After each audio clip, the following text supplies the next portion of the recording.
Bienvenue, c'est l'heure des actus. Cette semaine, la poste de Reichshoffen, comme vous ne l'avez jamais vu, visite dans ce journal. À l'occasion du prochain Stammtisch, rencontre autour de la châtaigne. Mais tout de suite, suivez le troupeau à la fête des bergers, l'oviculture est à l'honneur.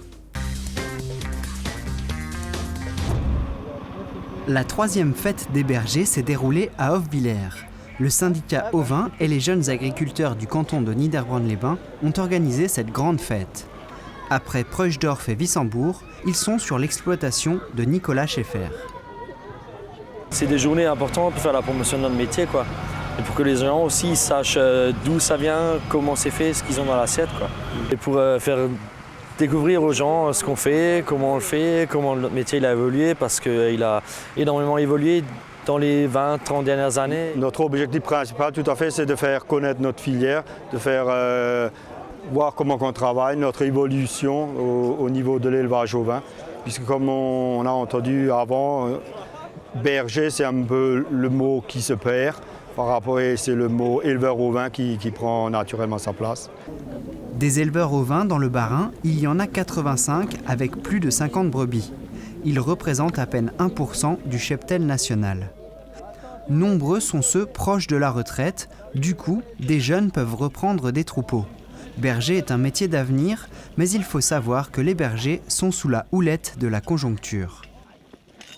Au niveau de la production ovine, si on peut se baser un petit peu au niveau conjoncturel, à partir de 2012, depuis 2012, on a quand même une forte augmentation des charges, notamment sur le poste d'alimentation. Les cours des agneaux depuis 2013 sont quand même assez bons, et ce qui permet de pallier à cette augmentation qui est quand même importante, l'ordre de 30%, rien que sur le poste alimentation.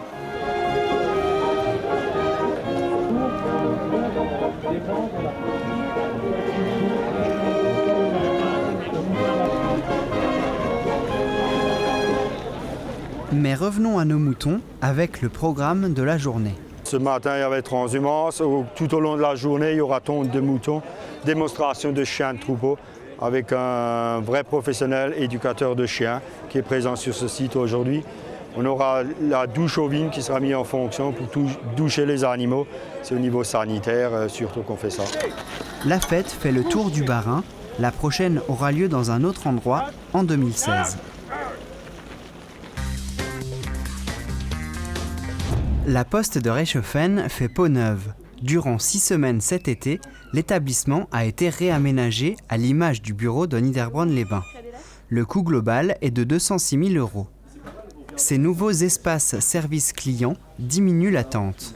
L'îlot central permet un accès direct aux différents produits. Le bureau était très âgé, le bâtiment et on avait encore les vitres anti-franchissement. Donc ce que la Poste fait beaucoup aujourd'hui, c'est qu'elle investit dans les bureaux, même à la campagne, pour les rénover et effectivement les rendre plus beaux pour notre clientèle. Donc aujourd'hui, on est aussi dans le cadre de la satisfaction client. Et en Alsace, à l'heure actuelle, 95% des clients alsaciens sont satisfaits effectivement de la rénovation des bureaux et comment ils sont aménagés. Les postes du secteur, ce sont 13 guichetiers et des conseillers financiers. Car la Poste, c'est aussi une banque. Donc 1 à 2 fois par semaine, il y a le conseiller financier qui vient à Reichshoffen. Les guichetiers ont accès à son agenda pour prendre rendez-vous. Et effectivement, le conseiller reçoit ses clients dans ce bureau-là pour les clients de Reichshoffen. Au 30 septembre, les horaires changent. À Reichshoffen, elles augmentent. Du lundi au vendredi de 9h à midi et dès 13h30 jusqu'à 16h30. Le samedi, la poste sera ouverte jusqu'à midi.